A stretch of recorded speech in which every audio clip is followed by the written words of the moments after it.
Do not have liftoff. Oh, there we go. We have Oh. liftoff. There we go. It said we're live now. It said we weren't live, but now we are live. Okay. We are live. It is Indrik Podcast, and today is the first day of March, which, Ellen, do you know what the significance of this week is? Oh yes. Oh yes, I know what the significance of this week is. This week, what last year was the week it all went to hell. All went to hell. All went to hell. Like, I was thinking about that last night. I think about write a piece about, kind of just how it changed my life.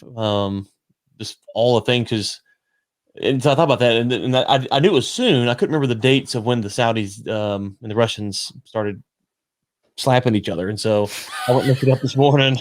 That's all it was. Yeah, In the history of last year will be written, Saudi and Russia. slapping each other around, and so I went and looked it up. It was this week a year ago when the Saudis walked out. I mean, not the Saudis, the Russians walked out and said no mas or more mas, whatever, however you want to say that. And the Saudis came back the next day and said, "Oh, okay, well, here we go." And then Wednesday of the following week, I was with the ambassador of Mali, planning a trip to West Africa, going to multiple countries. When literally my phone goes crazy as Donald Trump cancels flights through Europe, and then days later the lockdowns and all that stuff started. So little PTSD is kicking in for this podcast. Yeah, no kidding. Okay, well, let's get to the show. We're off to a good note. Yeah. That was lovely. Hey, like Brent's like what, 65? Oh yeah. Well, I mean, yeah, we should. what's What a we should what's have a done. year with like, some negative prices thrown in when like now Brent's at 65? It's all forgotten. Well, it's funny. I'll talk about this later on at the end of the show. But I'm working on a piece, and I make a comment about what what this group needs for break even, and then I'm like, it's not possible. Although we saw prices go negative, so therefore I can't say it's not possible anymore because it's like they need a really high break even. They need a really high price. Like, well, okay, screw saying it's not possible anymore. Well, okay, let's talk about this. So we're talking about this offline, and so let me see here because he hates us both mutually, and we can tag him in this podcast if we do it. Let's just talk real quick about Big Orange thread on prices because prices are up.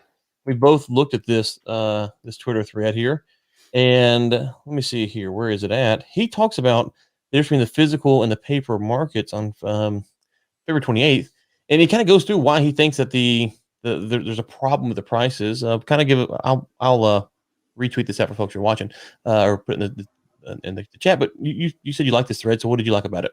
Yeah, well, I liked it first of all because I like things that run counter to like the prevailing narrative, which is like everything is going sky high. We're in some sort of big commodity super cycle, and I mean, how many calls for like oil at 100 have you heard recently?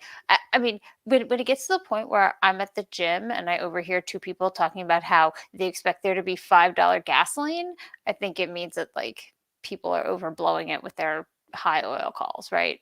Like two randos are talking about how they're sure gasoline is going up to $5 a gallon, and not in California, in Florida, where we're still like pretty low. So I think that there's a lot of like the oil market could be overheating, maybe, but the talk about the oil market overheating is definitely overheating. And so I like that The talk is over here. Give nothing else. yeah, sorry, that was a little meta. So I like this thread because it gives a counter narrative to kind of explain why actually the physical oil market, it says, and here are the reasons I see the physical oil market is nowhere near as tight as people believe it is. And one of the, I mean, there's some really good points. One of them is that there are high level of excess inventory. So yes, inventories have been drawing down, but there's also like the inventories over the inventories, right? Like China's massive SPR that doesn't really get counted in like oil in inventory, but they just keep building more and putting more in storage. He says, and he explained this. He says like excess inventories and normal inventories are different. Normal inventories are risk management. Excess inventories are production, and normal inventories are not being touched, which means there's still like so much oil in inventory. It's just a different kind of inventory, and I think that most people do not look at the differences between those two. And then there's also a lot of oil that OPEC and the United States, to some extent, is keeping off the market. I mean, I think in the U.S. that oil would be produced if there's a reason or a buyer for it.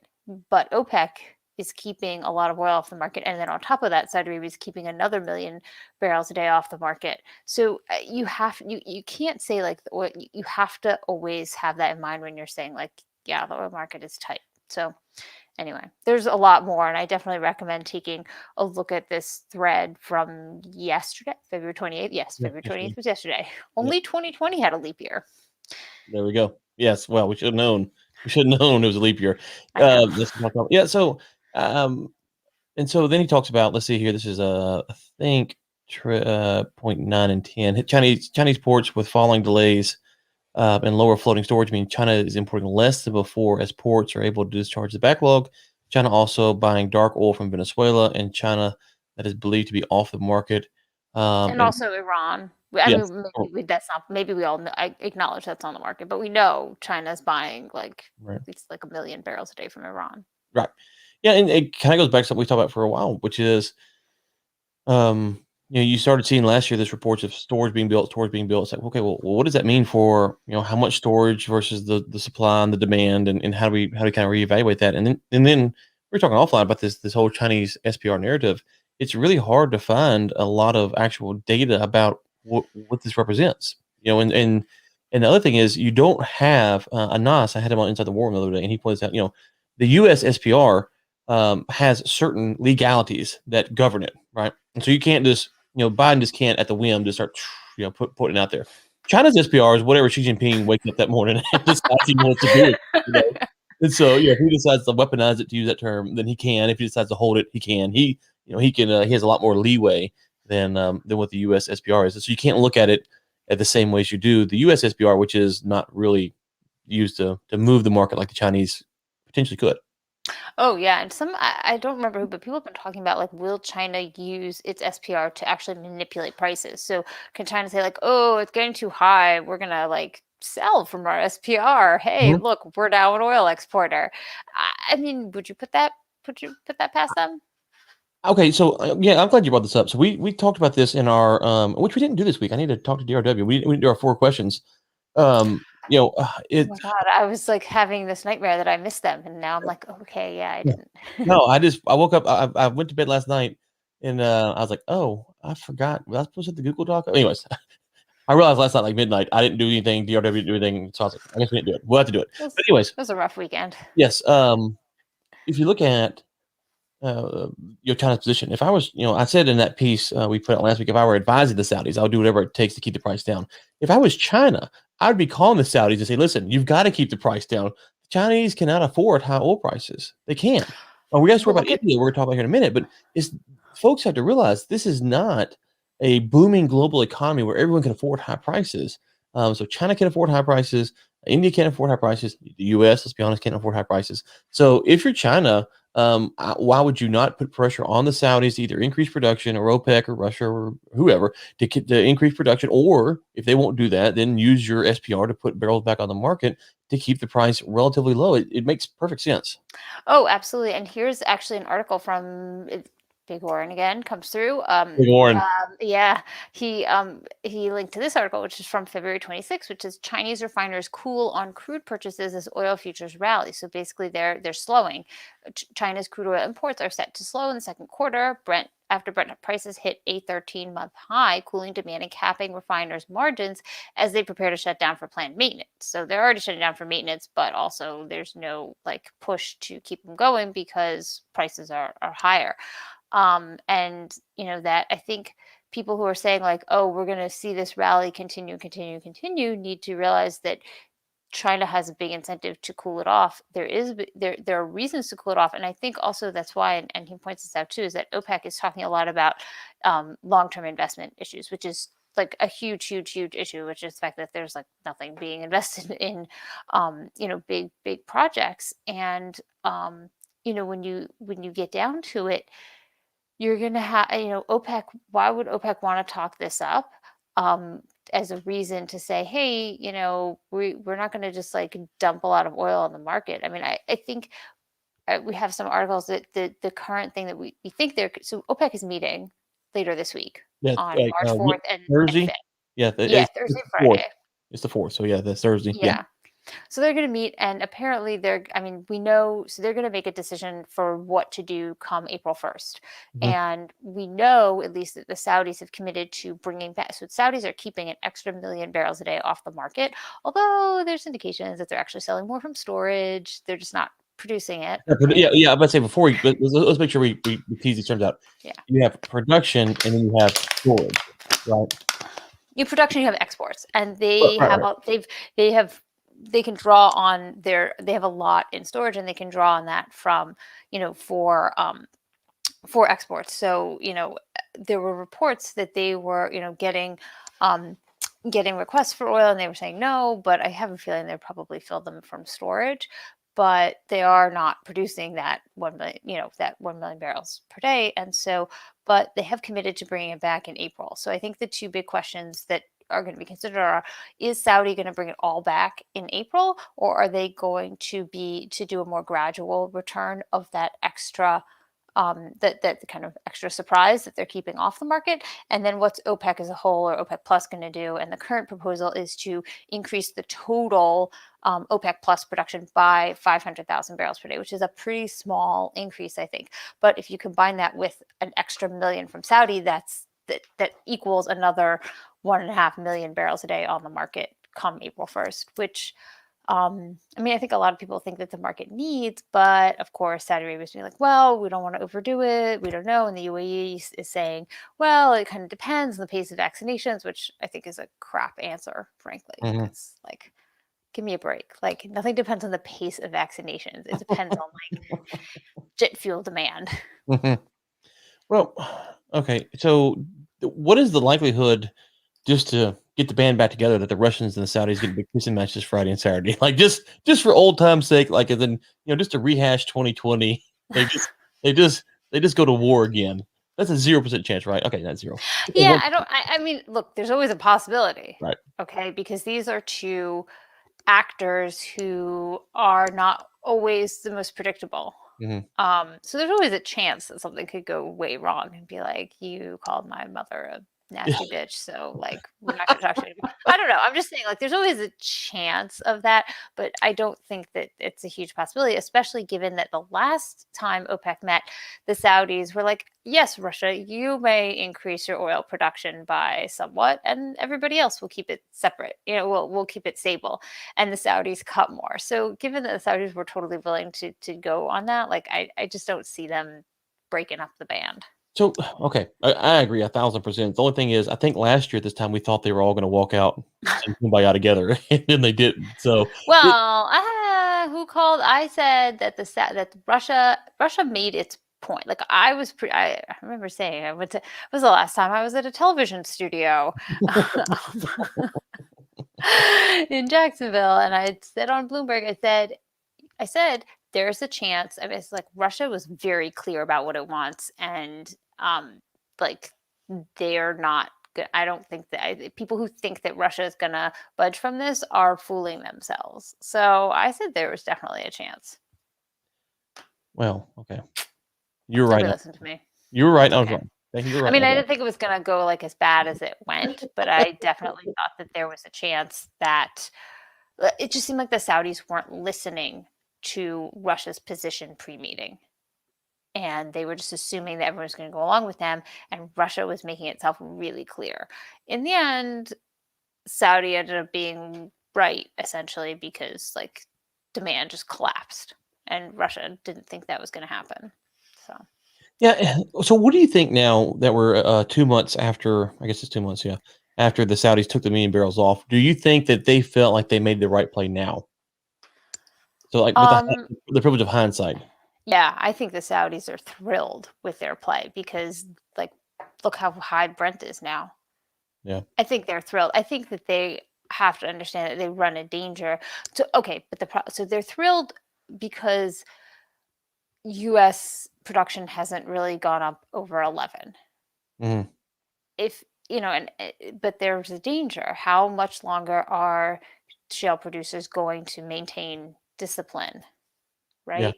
Because, I mean, they were down to 10, they're back at 11. Like, what's to say like I mean, WTI is like what 63? What is it today? I don't even know, but it was up at So 63. WTI is right now, it's down 81 cents. It's at 60.69. Brent's at 63.79. Okay, so WTI is still. I mean, don't you remember when we were like, well, at 40 they can like be viable? I mean, Mhm. come on, they're like at 60 now. Like, Yeah. are you seriously gonna you seriously want me to believe that they're not gonna want to increase production? Well, yeah, I mean, I think, I agree, and that's why I think the Saudis and the Chinese, if they're not careful, well, I guess it kind of depends on the long play, right? So if you want to kind of debate the U.S. into catching themselves where the prices skyrocket, next thing you know, they drill the price way back down. But I don't. So China's the only one who benefits that scenario, right? So let's just work this out. So if prices shot up to 80, let's just say something crazy, and then frackers went crazy and they drilled the price back down to another 20. Well, the China's happy. The Saudis aren't happy. The Russians aren't happy, but China's happy. Like, is there anyone else happy in that scenario other than Ah, China? U.S. Okay, consumers who want to drive this summer, yes, consumers are they're happy, happy. but as far as like general players go, China would be the only one that would win there that I could think of. And India India, would be India happy. as well. And so They might be able to keep their obscene gas tax. What did you call it? You said even California finds that aggressive. I thought that was that was a great uh, tweet. yeah. So, anyways, I just think that if you're the Saudis or the Russians, you have to stop the price from going up. Like that's what you like. Your goal has to be to stop the price from going up at this point, because to your point, every dollar ticks higher. The rigs are firing up out here in West Texas, and so yeah, we'll see what they do come. I just as my good my buddy Josh would say, he has this saying when he gets mad, he goes, "I swear to Buddha, I swear to Buddha, if they come out Friday fighting again, I'm gonna lose it. I'm gonna lose it. Just play nice. I can't take it. I can't take it." Yeah. I mean, everyone every time you have to play up the Saudi Russia Right. rivalry because like what else is there? You're gonna play up the like Gabon Nigeria rivalry Mhm. or Yeah. like the issue with South Sudan. Right.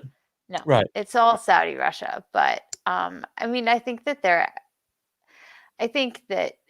I don't think it's going to be as contentious. I think they'll bring back oil. I think also remember they can also do these things where they're like, we will agree to bring back this much in April and this much Mhm. in May and this much in June. Of course, they're going to meet again in like June and they could change the whole thing, but they'll work out some sort of compromise whereby everyone will like get some of what they want. So let me ask you a question here. Just we'll move on to the next topic. I was looking at some numbers of some of the OPEC countries this weekend, and I looked at Venezuela and just how much their production has fallen off over the past few years. And it kind of occurred to me that these kind of mid-level producers, because that's what they are now. If you talk about a Nigeria or a Venezuela or whatever, they're not a significant mover and shaker. The Saudis are taking off a million and adding a million to move the market. Venezuela's production is what, sub a million right now, right? It's like 900 something, 800 something thousand. Yeah. How do those countries ever get back into being influential in the oil market? So because their market share seems to be gone. Yeah, what's interesting? I actually wrote one of the first pieces I wrote for Bloomberg a while back was actually like, here's what here's what they could do. Like, it was kind of like a reimagining. Like, let's say Maduro was gone and they got to like totally remake Venezuela. Like, here's how they could actually get back into the oil market, and here's how they could really put that to like use for Venezuela, and here's how people could make money. So I think there are ways for them to do that. It definitely involves investment, but there's potential there as long as there isn't the impediment of the government. Right now, all you've got is like a government paying a lot of debt to like Mhm. Russia. So I don't think there's any real optimism unless things really change or like somehow oil prices get back to 100 and then there'll be people will invest there like regardless of anything Right, but because but oil's but at the 100. path for them to get to whatever it is, 700,000 barrels, I can't remember what it is, to like 2,000,000 Yeah. barrels a day, that would be an uphill battle right now. Oh, huge. Even Oh, even if yeah. they had the money, the other members of OPEC wouldn't want them. So the market, I guess my larger takeaway is, maybe back in 2006, if Venezuela went through this crisis, people would be worried. But now if you lose 1,000,000 barrels a day, there's other players in the market who can absorb that. Now, obviously, we can't have that with every country, but if a country here, a country there, sloughs off a little bit of production, then they gotta be careful. They won't be able to get back into the game as easily. Okay, we talked about this a few times. Let's get it directly now. India's daily gasoline sales in February rise 1.5% year to year. Diesel sales falls 5.3% according to the preliminary data. Miss Wall, we've talked about this not recently, but we did a story. God, what was it? 2 years ago, and then you mentioned it was on Twitter again today about the taxes on the gasoline and diesel in India. And here's Mark Rosano. Tax accounted for 61.3% of pump prices for gasoline in February 1st, and 56.3% for diesel. That's a lot of money on taxes. Yeah, It's aggressive, as you say. it's aggressive. You're the one who said that even California would Yeah, find even that California aggressive. thinks that's a bit of aggressive. Yeah, So when we talk about prices going up, this is what we're talking about. Like the consumers in India can't afford this. yeah, and that's an issue. I mean, um, and it's also saying it says that state refiners' daily diesel sales, which are closely related to economic growth and account for about 40% of overall refined fuel sales, actually fell 5.3%, which could possibly be because they can't afford it. I mean, India is like, I mean, I don't know if I would say like India is the next China, but Indian oil demand is going to, I don't want to say explode, but like increase in a very significant way, I think, in the Mhm. next several years. And India knows this. And I think that India is going to become a much bigger player as a consumer on the market than we've been used to seeing it. Like now it's like China, China, China, China, like China kept things like going. India actually had, so China actually produces like 4 million barrels of Yeah. oil a day. Mhm. India does not.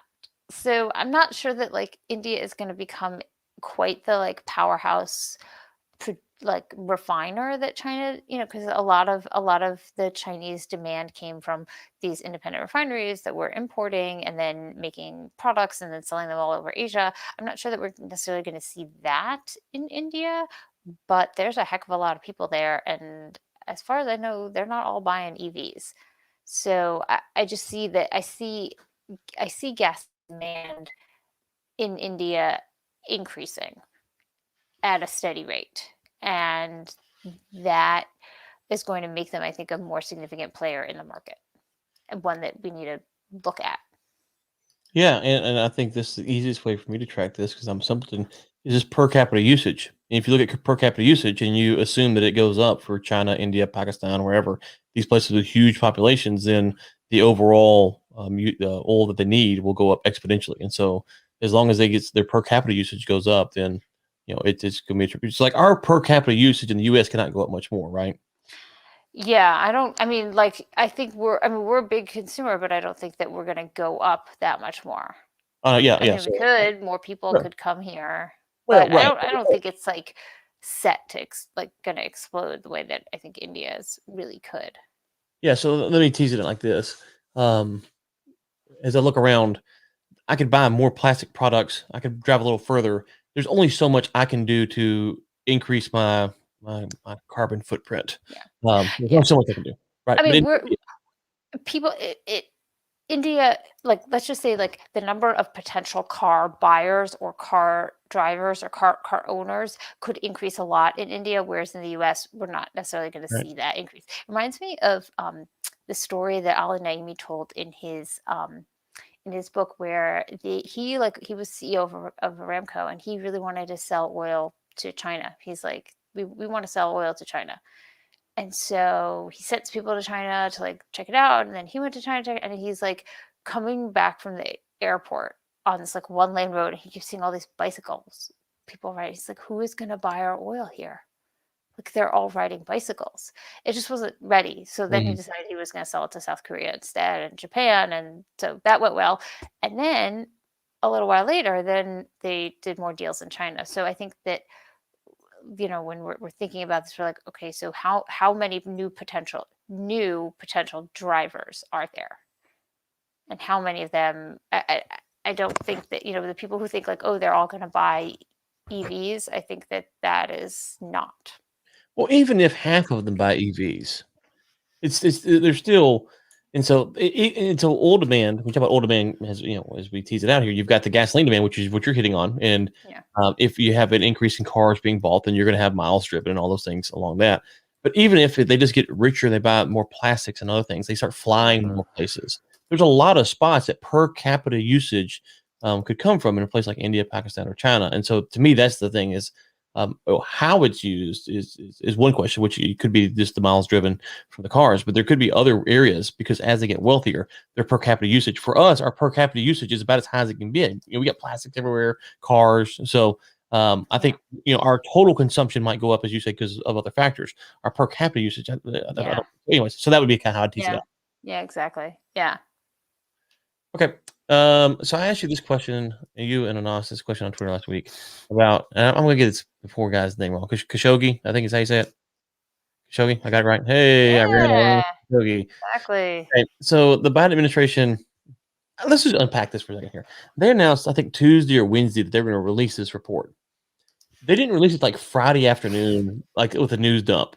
To me, that was kind of a like, okay, you teased it, you teed it up, and then you wait to the Friday news dump to release it. Like, And then th- they th- did it wrong. They, like, left some names in there that they didn't mean to, so I think they had to, like, take it down and then redo I it or didn't something see like that. that. I didn't see that. And so what kind of caught me off guard was I asked you how you thought the Saudis would respond, and you said they won't care, which is fascinating because if we were to release this same report about Xi Jinping with the Uyghurs or some dissident, he would probably lose his mind. Like they would have all of the diplomats out there talking about propaganda and human rights violations in the U.S. Like they would like this whole media campaign would come back at the U.S. And your take is the Saudis are like, it's Tuesday or Friday in this case. I mean, unpack that for me. I found Yeah, that fascinating. yeah. So so I think first of all, the Saudis aren't as good at media as the Chinese are. Like they're not that great at PR. Like sometimes I see their PR stuff and I'm like, I could tell you how to do. I think they Yeah. don't understand how Westerners or whoever's doing their PR, whoever they've hired to do their PR, doesn't quite get how Westerners react. And you could see that in the whole Khashoggi incident, how it unfolded the first time. It's like they're basically saying everything wrong. Mhm. Like that will make Westerners keep this an issue. Like if they wanted it to go away, they did everything wrong to make it go away. And I mean, I think it's pretty clear. Like, I mean, like some of the responses from people in the U.S. were just like, either it says you don't know anything about Saudi Arabia, or you're like just a shill for some political point. So like didn't Nicholas Kristof have a column basically saying like, oh, MBS has got to go now? I mean, like, hello, have you been paying attention to what's going on in Saudi Arabia? Why, why in the world? What impetus would anyone in Saudi Arabia who could make MBS go and But yeah, essentially right. push him out of this line of succession? What motivation would they have to do that? You release some like weird like report that didn't say anything new that like we didn't know already, and then you don't like you're not doing any sanctions. So like, what is it like? Is there like some secret like SEAL team on their way to Riyadh who's gonna like take him out? Mhm. Because frankly, we all know how good the U.S. is at that kind of stuff, and not very is the answer. Not at all. We Yes, yes. suck at that. Like, come on. How many times have either we succeeded in getting rid of somebody and then had the whole situation blow up in our face, like Libya? I mean, like all of this stuff. So we're not very good at it. But secondly, like the U.S. that there's another person in the U.S. that cares that much about Saudi Arabia. Like Saudi Arabia Someone is not France. It's not someone pointed out to China. me, yeah, someone pointed out to me that they thought that Biden was releasing it because Trump had denied that the Saudis, that MBS was actually involved, and so he did. So I had to get the timeline here, but if I remember the timeline correctly, Trump said he wasn't involved at all, and then he sold them the weapons like 2 weeks later for them to bomb Yemen. So someone said that they thought that maybe it was a political play more than anything else, so that Biden could kind of put a nail into not coffin, I but mean, that maybe. was all that Biden was really trying to get at, was just trying to show that Trump was lying about this stuff because they But did if you cancel read, weapon sales a few weeks ago. yeah, but if you read the report, but we all knew that was coming. We all knew the Democrats did not want to sell. But doesn't matter to like Raytheon or whoever's making the weapons because the U.S. is just going to go use them to bomb Syria. So it's like, Well, there's no net loss for U.S. companies. So who cares, right? We're just going to bomb some like poor Syrians and some poor Iraqis instead of Saudi Arabia using it to bomb some poor starving Yemenis. So, to them, like, come on. I mean, it doesn't matter whether they're Democrats or Republicans. They all think that the Middle East is just completely expendable, which is frankly disgusting. oh, it's a terrible But policy. But that was his take, was that yeah. Biden wasn't trying to put sanctions. He wasn't trying to do anything. He was just simply trying to dispel the narrative that Trump didn't know about Khashoggi and MBS, and like he was like, now you can't deny it. So But I don't know. here's the thing, if you actually read the conclusion isn't, here is some new evidence that shows that we know that he gave the order. It's, well, we know that, like, based on our assessment of how things work in Saudi Arabia, Yeah. there's nothing that MBS doesn't know about. Right. Therefore, he must have known about this. This wasn't, come on, everyone knew that. Like, you could have, like, I could have told them that for far less money than they spent on this. Like, or far money, or far more. Or far more money. Yeah. Charge more. But yes, this was not Colonel Jessup being grilled by Tom Cruise saying he ordered the code red. This is not that. And in the movie version, though, it will totally be that. Yeah, they'll have him in the palace, and someone will trick him. But yeah, I will say this: you ordered the killing. Like, yes, I did. Oh my God. I will.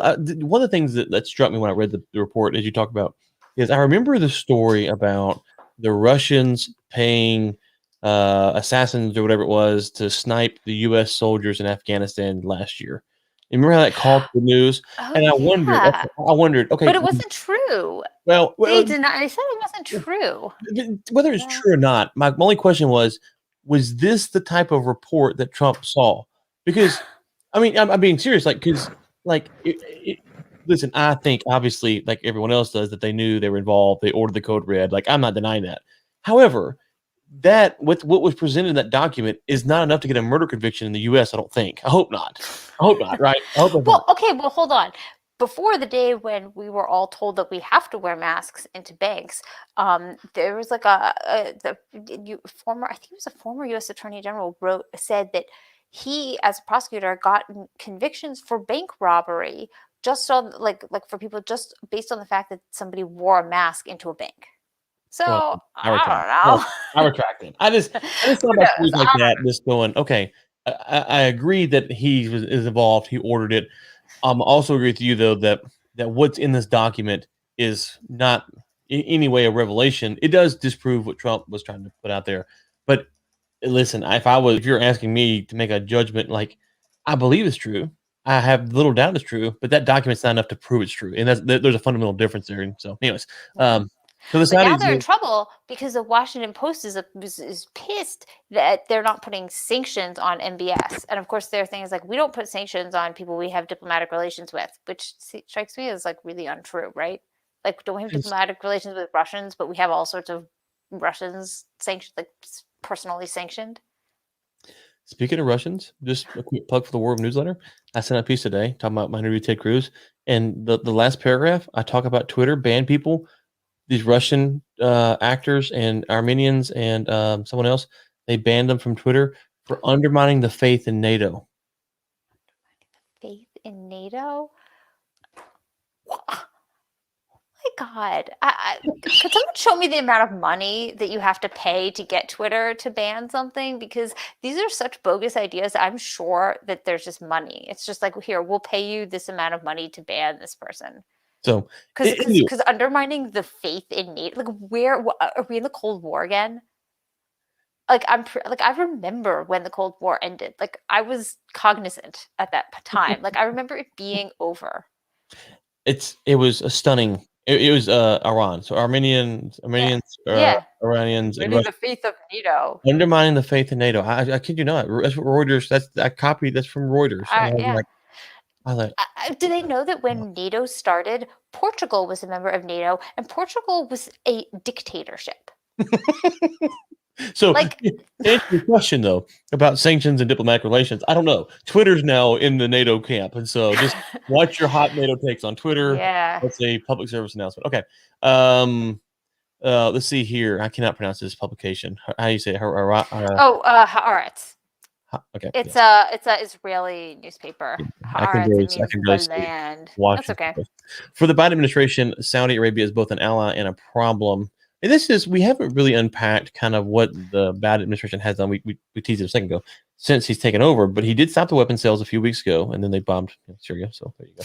But he did stop the weapon sales, which I think he should get credit for because maybe the Saudis will stop bombing the poor folks in Yemen. We'll see.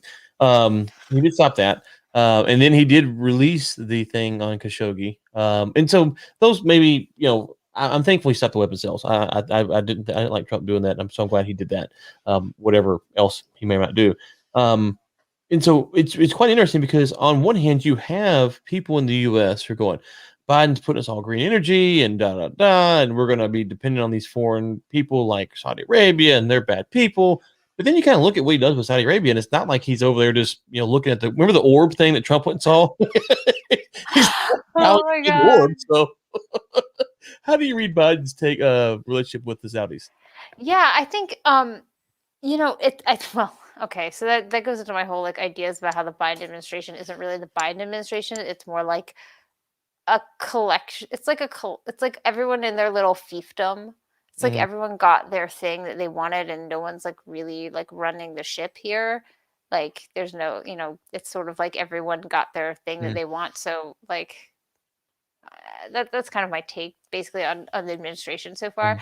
But I thought this issue was interesting. First of all, I do hate the description of Saudi Arabia as an ally of the United States because Saudi Arabia is not an ally. Saudi Arabia can be a strategic partner, but the idea like Hold on, allies are like the U.S. I mean, hold the on. U.S. and England are allies. I remember you writing a piece about this years Yeah, ago and I taking so did. much heat on it. It was one of the funniest Oh things my ever. god. You wrote it for maybe Washington Post or I think I wanted somewhere. the Washington Post. Yes. Yes, it was okay, so for the Washington Post has this series called Made by History, which is actually run by some people that I'm friendly with from when I was in graduate school and Mm, back when I was a historian. And so it's basically this thing where like you can like use things from your history research to like say something interesting, make an interesting point about today. So I was like, mm, here, I'm going to show you that like we were never really allies and the United States doesn't really mm, care that much about Saudi Arabia, but that to the Saudis, the like the relation the legitimacy their relationship with the US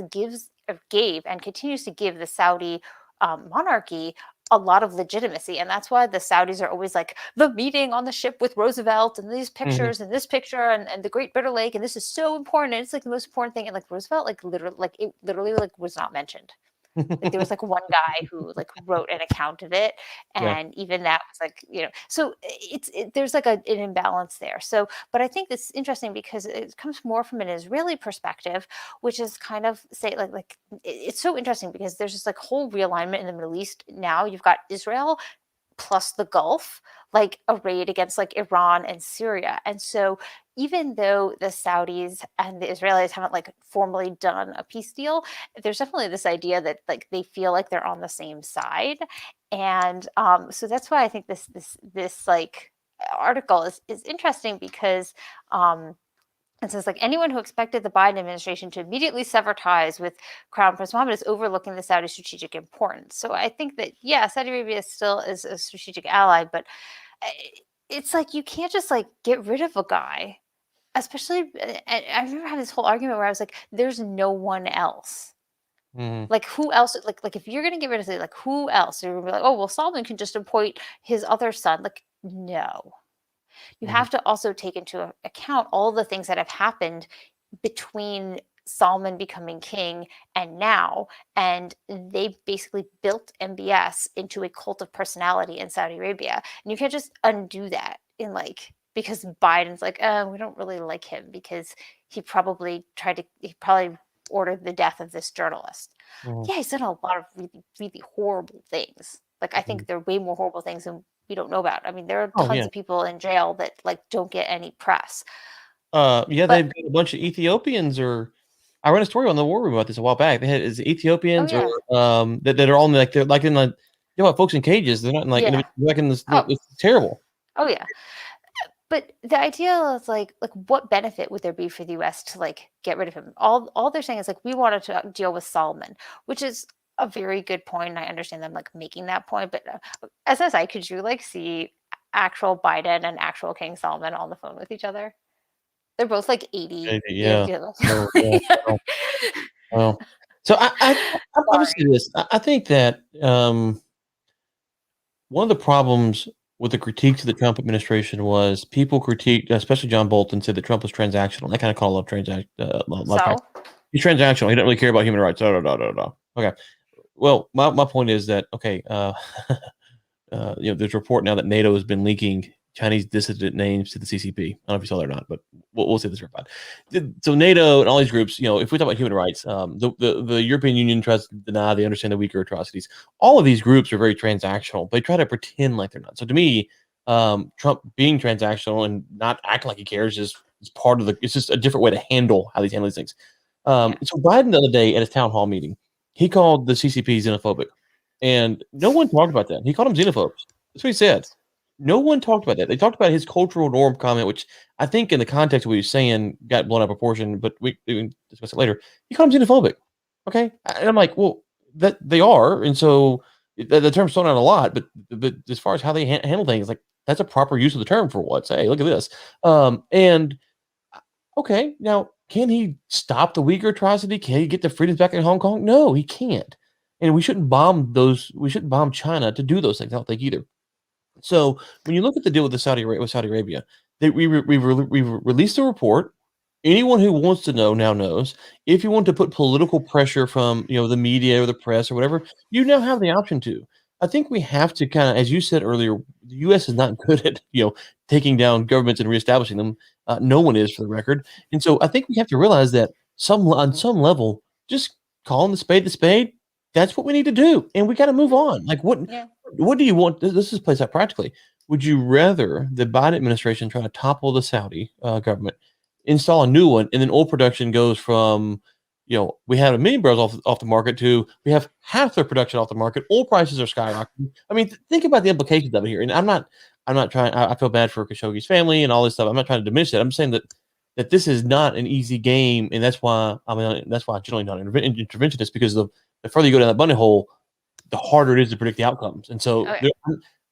we released the report on the dude, and so now everyone knows. If you had any doubt, here's your thing. Is it enough for a murder conviction? I don't think so, but it's there. We've called him a murderer, and Mm, I mean that's yeah. okay. And it'll be interesting to see next time they do a real conference in Saudi Arabia, who from the U.S. government ends up going there. Are they going to actually shun it, or are they going to go there anyway, or are they just going to send their like second level people? hmm And just as one final aside, if you do piss the Saudis off enough, China does like to buy a lot of oil. So keep that in mind. Mm. Like Yeah, it just seems to me like I just think that these people who like are insist that this somehow means that like they're gonna push aside MBS. I just think that they are kidding themselves about how important Saudi Arabia is to the United States and like I just don't think and also what the situation in Saudi Arabia actually is. It's like this is an absolute monarchy. It's not like, Mhm. Yeah, there's like no they're Dominion gonna server bomb. issues here. There's no Dominion servers. That's not Yeah. that's that problem in Saudi Yeah, Arabia. there's no voting here. There's like, and this guy's got a pretty strong cult of now. I do think there was a point at which there were other options. I think that those options have significantly diminished in stature. In like, they can be like, "Hey, Solomon, like we really don't like your eldest son. Could or well, it's actually not his eldest son. There are a bunch of other older sons actually who like could legitimate. There are some of them who could possibly legitimately like you could say like hey these people are qualified absolutely. I mean one of them's running the oil ministry right now. Mhm. I think that it'd be real you'd have a really hard time convincing the Saudi society to accept these people as legitimate at this point. I think like a couple years ago, you may have had a better chance, but and Sure. now and it's like why bother? Yeah, well, I mean, think about let's kind of take two different sides of the coin here. When the Pope dies, you understand the smoke's going up, the cardinals are going to come in, they're going to meet, and they're going to have a new pope established. And there's been a few times in history where multiple popes and all that stuff. But, by and large, we have a peaceful transfer from one pope to the next. Okay. When North Korea, when their leader dies, we're like, oh, good Lord. Uh, is the rightful son going to take over? Because it's not a monarchy in the same sense, but it's a lineal Did you structure of the ever, family. It's like, so okay, is Kim Jong Un going to take over? We hope so, because if not, the generals get mad. They may throw a coup. Like, those are the types of questions when these people die and there's a turnover. So when MBS finally passes away or moves on, like, those will be the questions that come up. So if you are the one to provoke that from earlier than it should happen, there's a lot of questions. And so I think we kind of forget over here in the West that, we vote, people come in, they go out, they move. Over there, there's a lot of power hungry folks who may have a different view of where their role should be in the new administration. To put the the new administration. There's also turnovers in power are just a lot less frequent. So, like, there's a lot more riding on it, yes, I'm saying. I mean, the US, like, everyone's already gearing up for, like, 2024, right? Yeah. It's like, Yeah. it happened already. Like, basically, it's done. Like, let's Yeah. talk about who's next. Yeah, we're trying to figure out who is going to run after Trump wins in 2024. Like, who is 2028 candidates to pick up after Trump, man? So yes, I agree. So which is my point. So when MBS moves on, whether he dies, in sleep or He whatever. could be like 100. Yes, it could be Practically. 20 Who more knows? years. So just play it out 20 more years. So his sons are all 20 years older, which means that they're going to look at that going, okay, wow, I have a short amount of time here to take over. So yes, I think that most people just kind of dismiss it as, you could, there's chess pieces, just pick one out. So anyways, all right, Ms. Wald, where will you be this week? Where am I going to be this week? That's a great question. I'm going to be on investing.com, and I am going to be on the War Room newsletter on Wednesdays and hot take of the day. I haven't decided what we're going to talk about, but we may do some OPEC related stuff because, hey, it's a big meeting, and I'll definitely be following all that. So if you want the latest, definitely follow me on Twitter because, that's what's fun. OPEC. That's right. That's right. And she will not be undermining the faith in NATO. No. Undermining the faith of OPEC, on the other hand. It's a different 4-letter organization. Okay. I will be at the warroomnewsletter.com as well as Ms. Wald. Also, I've got a piece, I talked about this earlier, coming out. I say this, I'm submitting it on Wednesday. I don't know when it comes out, for Shell Mag. Kind of just at a very high level talking about why Nigeria at $60 oil doesn't do them any good. And if you remember, we talked about this a few years ago. Their break even is between $130 and $140 a barrel. And so just kind of a high level overview of some of the problems. It's obviously a very complex issue. But anyways, so that would be, I'll send it in Wednesday for Shell Mag. I don't know if it goes to publication, but so if you follow that site, it might be there. Okay. Well, that is it. Anything else, Ms. Wald? That's it. Everyone should have a great week. What can I say? Have a great week. And try not to focus on what was going on a year ago. And let's hope that the Saudis and the Russians do not call the black swans in again. Yeah. Well, they're not going to be meeting in person, so I feel like they're getting everything done behind. They mostly. Well, okay, there's a possibility the meeting could always go over. And remember, like last time, they were like, "Oh, we're not done yet, so we're gonna have another 2 days." Because when you're not, actually in Vienna, there's a lot less pressure. You can just have another Zoom meeting. When will they meet in person again? You think they'll do it in June? So that's what it says that they're going to do in June, but I think a lot depends on Vienna, and if Vienna's going to let people in, which I don't think they are. So, so we'll see. That could be really interesting. They're supposed to have their big seminar, I think, that they have every 3 years. What was interesting is the last OPEC meeting was they could not get one of the ministers kept having it was like everything that could go wrong on a Zoom meeting did. They were like, "You're muted. You're muted. Can we get the Iraqi? But the Iraqi he can't call in. Can we call him? Can we get him on the phone?" It was anyone who feels bad about their webinar going poorly, should just remember this was an OPEC meeting that was being broadcast to a lot of journalists and analysts who were following this, and they had all the same problems. So. I'm not a cat. You saw that, right? I'm not a cat. I'm a real person. Yeah. Oh my God, I'm not a cat. Yeah, I hope. Oh, if they should, I'm not a cat. If Novak shows up and says that, I will eat my hat. Well, we should go. If they're meeting in person in June, we should go. I'll go there. We should go and do a show from the OPEC meeting in June. Oh yeah, that would be awesome. We'd probably have to do it from outside, but that's okay. It'll be June. Yeah, whatever, be June. So, all right, everyone, thank you so much. And with that, we'll be back next week. Bye.